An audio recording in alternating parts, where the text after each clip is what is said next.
mga kaite ko. Ayan, maaga tayong magpapakain ng ating mga alaga.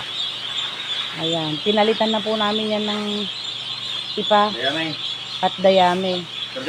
Kasi basa na po ng kanilang mga ihi at medyo umamoy. So, kailangan ganyan. Ayan o.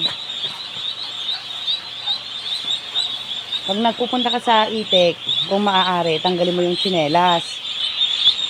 Eh si Boss Master, bihasa na yan. Tanggalin yung tsinelas para maramdaman mo kapag may itik ka na natapakan.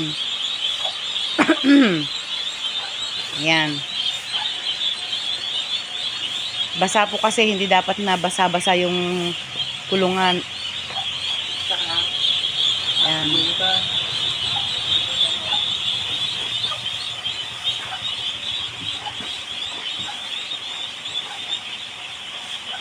Lagyan ng dayami at ipa. Ayan. Ayan sila. Kumakain na sila ulit. Pagkatapos kumain ng mga yan, mamaya magsiswimming na naman sila doon sa likod. Dapat sa umaga ito, kapag nakita mo na nabasa, lagyan mo na agad ng dayami at ipa. Para hindi sila magkasakit. Kasi pwede rin maging dahilan yun ng pagsipon ng mga sisiw.